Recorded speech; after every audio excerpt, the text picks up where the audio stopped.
Mummy teacher थी, पापा army में थे, और भी जो चाचा ताऊ हैं, कोई डॉक्टर, कोई पुलिस में। तो एजुकेटेड फैमिली। मेरे दादाजी हैं वो फ्रीडम फाइटर रहे हैं। तो मतलब बड़ा अजीब सा महसूस हो रहा था कि कुनबे में सिर्फ पढ़ाई में कमज़ोर मैं ही था। +2 में 1-2 बार फेल भी हुआ। लेकिन जब मैं 5वीं में पढ़ा करता तो उसी टाइम से जैसे प्रेयर होती थी इसमें स्कूल में, तो एनुअल फंक्शन होते थे, तो उसमें गाना भी गवाया करते मेरे दौरे टीचर, क्योंकि जहाँ पर मम्मी की पोस्टिंग होती थी वहीं पे साथ साथ मेरे भी एडमिशन होते थे। मैं मम्मी के साथ ही रहता था। जब मैं पेट में था तो उसी टाइम पे मम्मी की ज्वाइनिंग हुई थी। और मम्मी को फिल्में देखने का बहुत शौक था। तो हर संडे को, जैसे डालनवास गांव था, डालनवास से 10-12 किलोमीटर दूर महेंद्रगढ़ था, तो हर हफ्ते एक उनकी सहेली होती थी, वो फिल्म देखने आती थी थिएटर में, और पेट में मैं था। तो ये एक अजीब सा सवाल था कि आप कलाकार क्यों हो, तो मैं उसका भी जवाब दे रहा हूँ।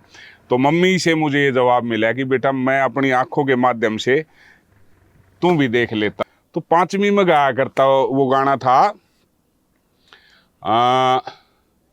आज तुमसे दूर होकर ऐसे रोया मेरा प्यार। तो ये गाना था, ये मुकेश जी का था। तो इस गाने ने गाया था, मैं कहा यार इस गाने ने मैं क्यों गाना लाग रहा हूँ, क्योंकि 5वीं में कोई लड़का किसी से प्यार थोड़ी करेगा। तो 25 साल का जब मैं हो लिया, जब जाने, मैं कहा यार तू तो बड़ा दर्द भरा गाना गाया करता। तो मतलब एक शौक था, प्रार्थना करवाते या फिर कोई नाटक प्ले करते। तो वहाँ से 5वीं क्लास से मैं यहाँ से इसमें लाइन में जुड़ा था, थिएटर लाइन में 10 साल। 91 से लेकर मेरे गुरु रहे हैं थिएटर के महावीर गुड्डू जी। तो उनसे मैंने शिक्षा दीक्षा ली 91 से लेकर, और 2000 तक मैंने 10 साल तक थिएटर प्ले करे। तो हमारे हरियाणा के 3 धुरंधर होते थे, नरेंद्र बलारा जी, राजेश सिंह पुरिया, और एक रामेर रांडा। तो एक सोशल का था, एक सोशल एंड कॉमेडी का था, एक सिर्फ कॉमेडी का था। यानी कि सबके अपने अपने फील्ड थे उनके। तो उनकी अपनी टीम थी। तो उस टीम में कहीं न कहीं हम चाह रहे थे कि हमारा भी कोई न कोई कैरेक्टर बने। हम कंपनियों के भी चक्कर काटते थे, हम इन से भी खुद बात करते थे, लेकिन सच मायने में किसी ने हमारी एंट्री नहीं होने दी। मैंने खुद अपने पैसे लगा के एक नाटक बनाया था, ठाठ बिचौलियाँ के। तो वो मैंने ईगल कंपनी, मेरे नाटक भी इन्होंने रिलीज नहीं किए थे, जो यहाँ की लोकल कंपनियां थी। ईगल कंपनी बहुत पुरानी है, जिसपे फिल्में आती, जिसपे चील छपी हुई आती थी। क्योंकि वो न्यू का आग्रह इलेक्शन में उस आदमी ने खड़ा होना चाहिए, सबसे पहले घर वालों की सपोर्ट होनी चाहिए। तो मेरी घर की भी सपोर्ट नहीं थी, घर वाले भी इन्हें सोचे थे कि यो कैसे कमाओ खाओगा। तो मेरी, मैं छोटा सा था 18 साल का, जब मेरी शादी कर दी थी। वो ने कहा ना अपने देसी हिसाब किताब में कि वो बालक किसे काबू में नहीं आ रहा, साले का परथा कर। बिल्कुल। तो यही सोच के मेरे फैमिली ने मेरा ब्याह कर दिया। शादी के बाद भी जो मेरा जुनून था वो सिर्फ यही था कि मैं कुछ भी नहीं करूं। पापा ने मेरे को दुकान पे बैठा दिया था, एसटीडी पीसीयू होता था। मैं एसटीडी ने भी मतलब बंद करके और रोहतक शूटिंग देखने के लिए जाता, उनसे बात करने के लिए जाता। मैं कहा यार मेरा रोल वोल 5-6 साल तक तो किसी ने कोई पैसा नहीं दिया, घर वालों ने भी मुझे पैसा नहीं दिया। और मन नू लगा लो कि अपनी ज़िंदगी के 10 साल का जो सफ़र था वो बसों की छत पे किया है, विदाउट टिकट। कई बार फ्लाइंग कहीं फंस जाता तो क्या नाम है, 2-4 थप्पड़ मार के छोड़ दिया करते। तो मतलब ये था कि मैं कहा यार 12 साल में भी कुर्डी की बाव उड़ाया करे यार। मेरे न्यू था कि मैं वहाँ पहुँचूंगा ज़रूर जहाँ मुझे इस ईश्वर ने जिसके लिए मुझे पैदा किया है। मुकेश दैया बहुत अच्छा लिखते हैं, मैं सलूट करता हूँ उनकी कलम को। तो उन्होंने जो लिखा, तो उस कैरेक्टर में वो भी ढूंढ रहे थे कि फूफा किसको बनाऊं मैं। तो उनकी नज़र मेरे ऊपर पड़ी और उन्होंने कह दिया तू ऑफिस में आ जा। और मेरे को फूफा का कैरेक्टर उन्होंने करवाया, और फूफा का कैरेक्टर ऐसा कराया कि मेरे 5वें एपिसोड के बाद मुझे लोग जानने लगे थे। खास हरियाणा देखने वाले भाई सारे दर्शकों ने सोनू बाली की राम राम। इस टाइम पे जो शख्सियत हमारे साथ में है वो किसी परिचय की मोहताज नहीं है।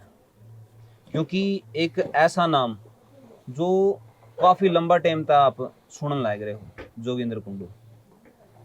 हर वो भूमिका जो आपने न्यू लगाया है कि उसमें प्राण डाले जा सकते हैं, तो वो डालने का जो काम है वो करें हैं। सबसे पहले स्वागत है कुंडू साहब आपका हमारे चैनल पर।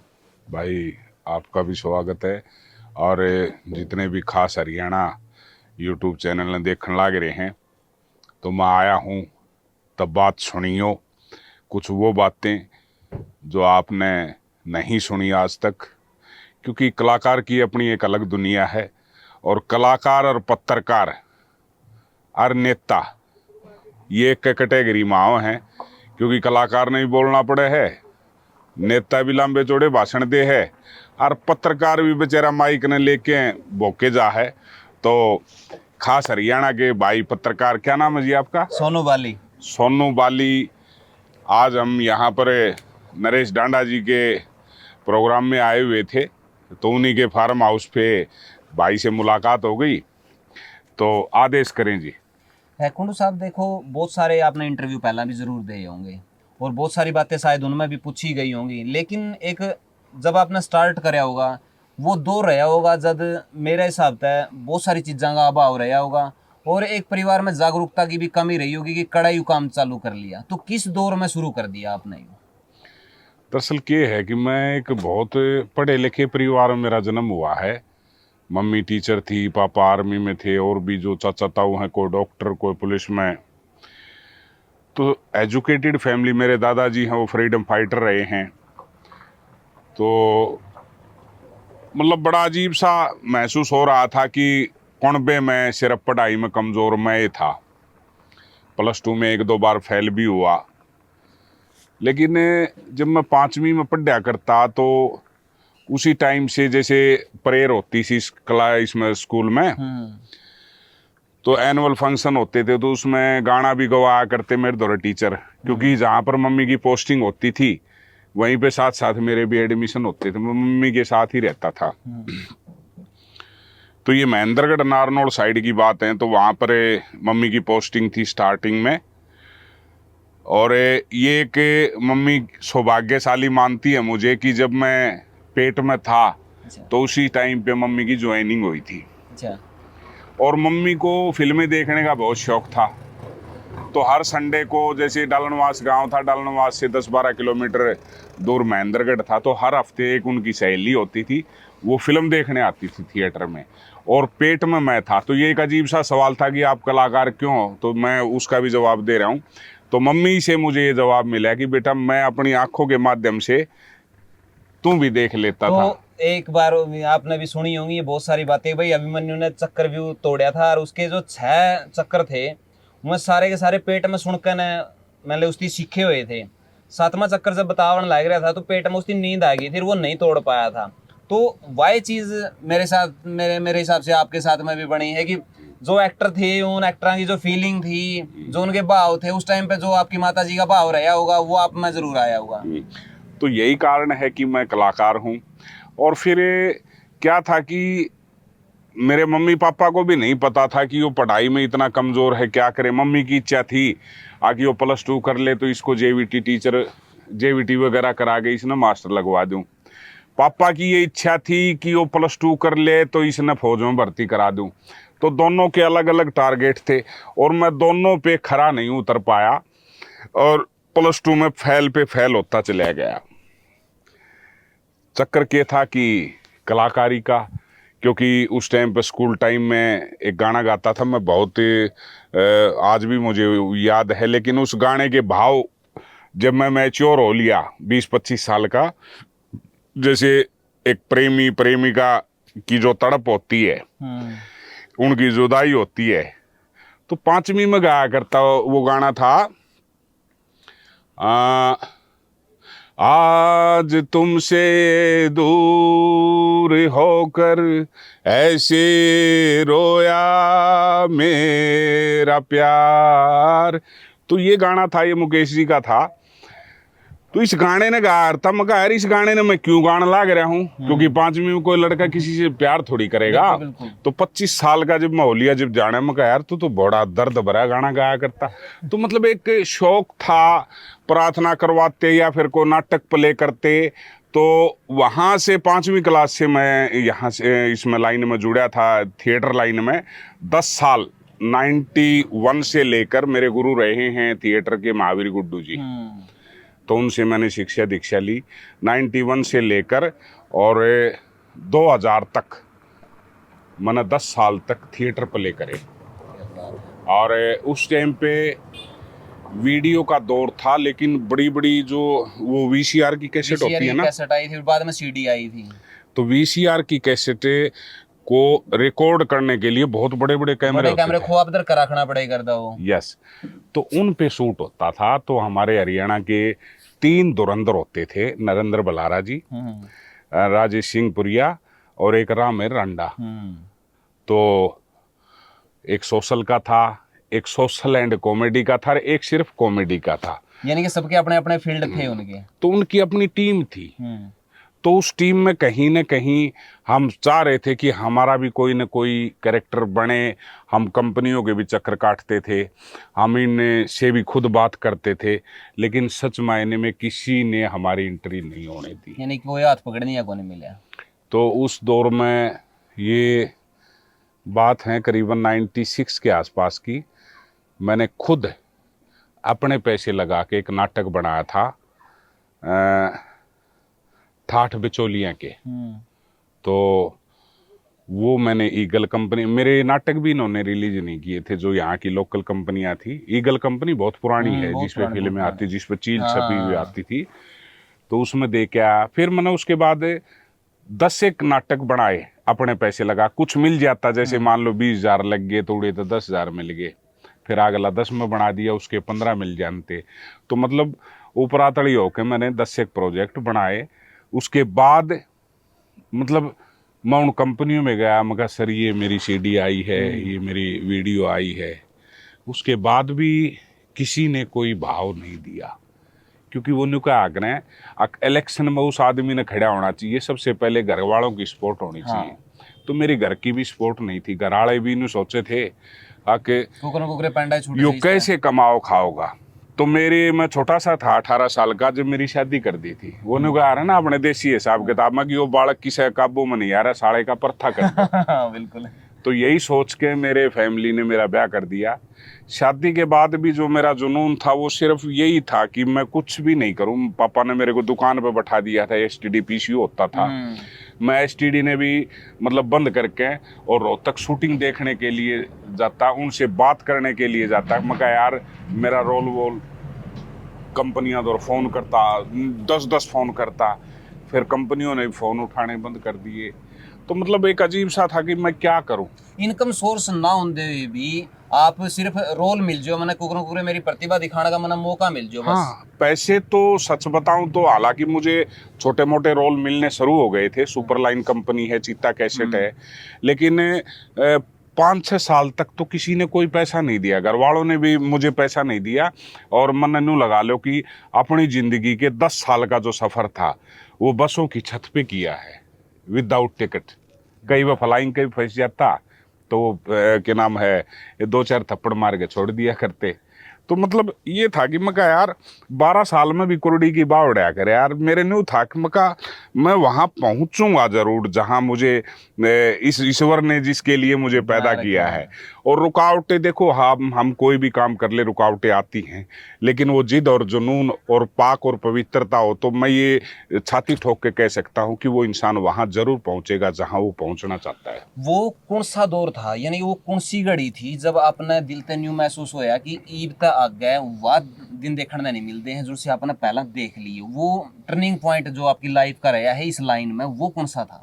रोहतक में मैं एक गौशाला में प्रोग्राम था और बहुत तगड़ी बारिश थी। शाम के 7:30-8 बजे हुए थे। मैं बजाज चेतक स्कूटर पे आया हुआ था, मेरा दोस्त था मेरे साथ। तो उस प्रोग्राम में मुकेश दहिया आया हुआ था, जो धर्मे के कुणबे का है। तो मुकेश दहिया के साथ मैंने पहले, नरेंद्र बलारा भी थे तो एक उनकी वेब सीरीज चली हुई थी नरसी का बात। तो नरसी के बाद में मैंने 6-7 भागों में काम किया था। तो उसका जो वीडियो कैमरा चलाता था वो मुकेश दहिया था, क्योंकि बेसिकली मुकेश दहिया पहले कैमरामैन थे।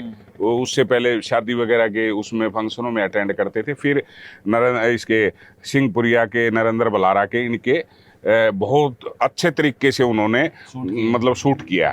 तो होया करती हल्की फुल्की बात। लेकिन उस गौशाला के प्रोग्राम में मुकेश दहिया की नज़र मेरे ऊपर पड़ी।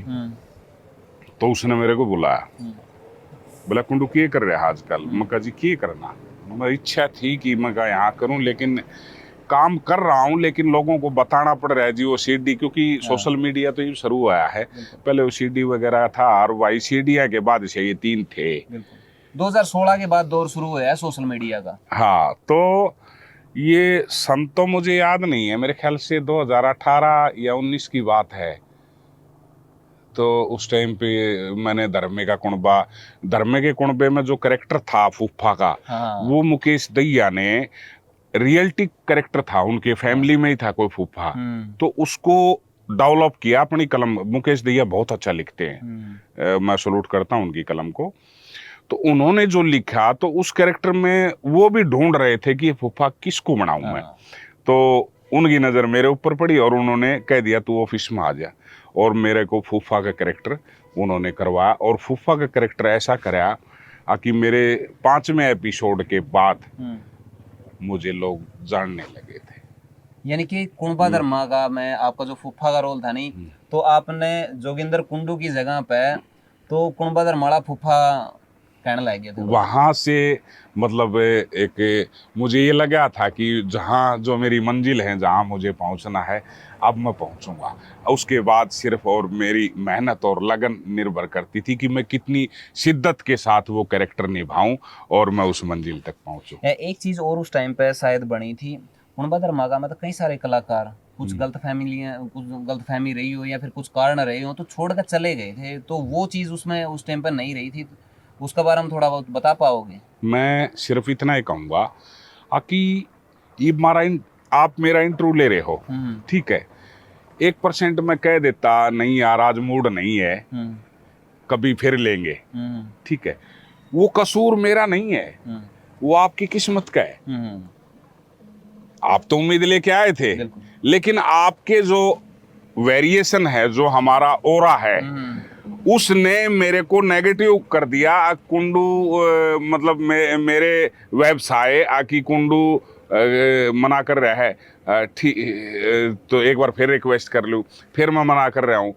तो उसका रीजन ये है कि जो धर्मे के कुणबे में, मैं उसी बात पे आ रहा हूँ कि वो छोड़ के गए, किसी का कोई भी कसूर नहीं है।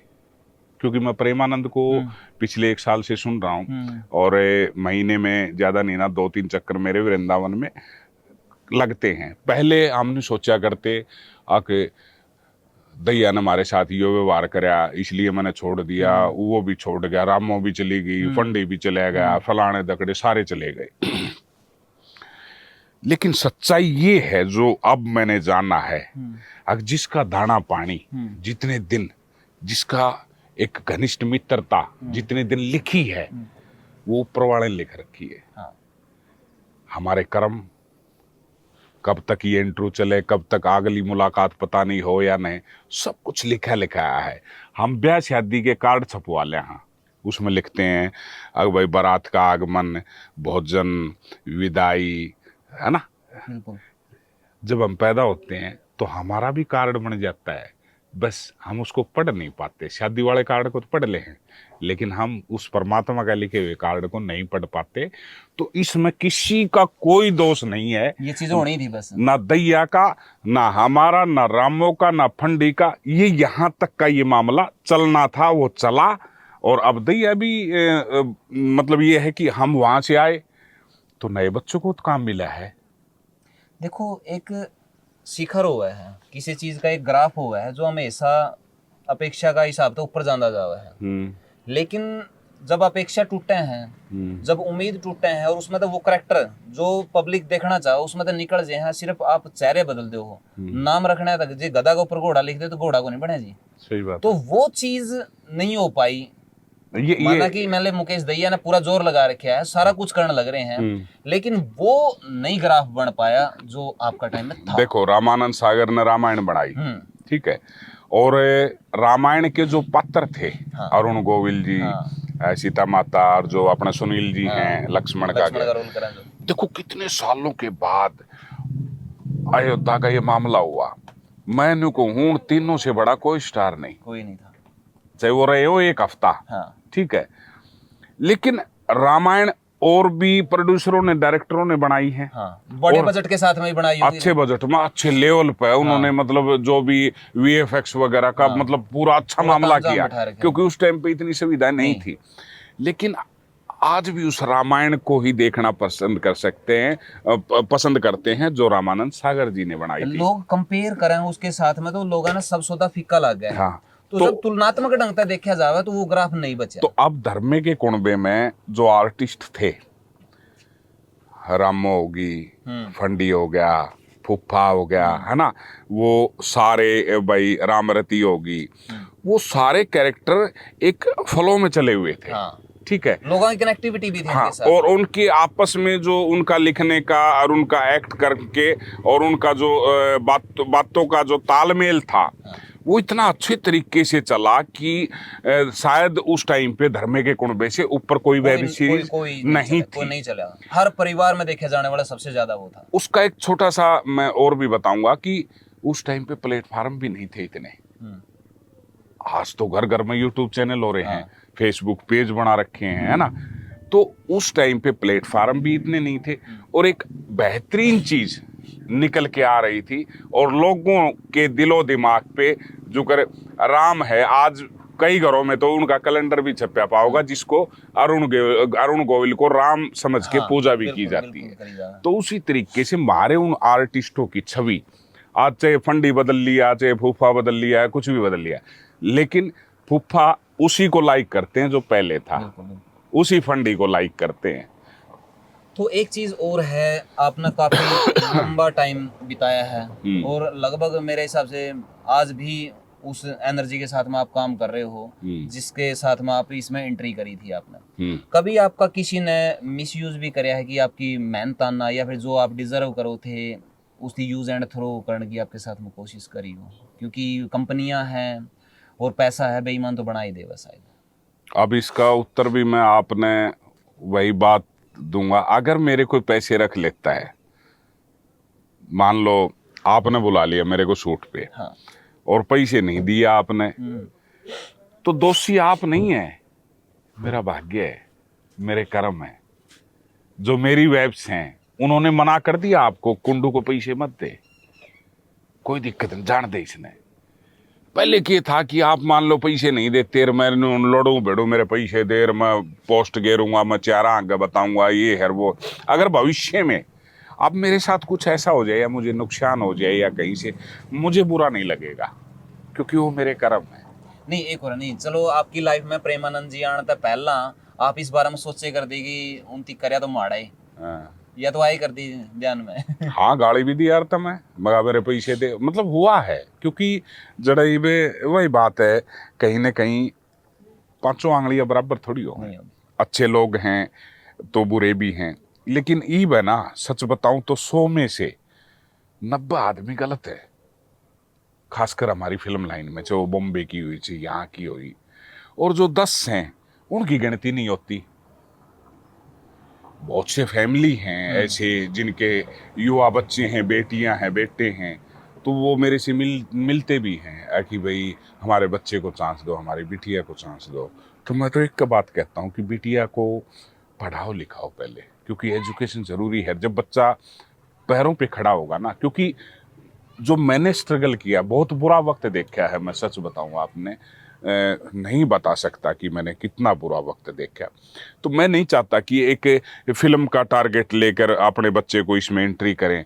मैं तो ये सोचता हूँ कि अगर कोई कलाकार भी है बॉम्बे के अंदर है, वो अपना साइड बिजनेस किए हुए हैं, हमें नहीं पता चलता, लेकिन एक कलाकार है, या तो वो नौकरी पे हो तो अपने शौक पूरे कर लो, क्योंकि हरियाणा के अंदर इतनी डेवलपमेंट नहीं है कि हम एक दिहाड़ी के नाते, मतलब दिहाड़ी ये कहेंगे जो पर डे का काम कर रहे हैं, तो तो उसके नाते हम परिवार का गुजारा नहीं कर सकते, बिल्कुल भी नहीं कर सकते। तो पहले पैरों पे खड़े हुए अपना कोई बिजनेस और फिर इस लाइन में इंटरटेनमेंट के लिए काम करो।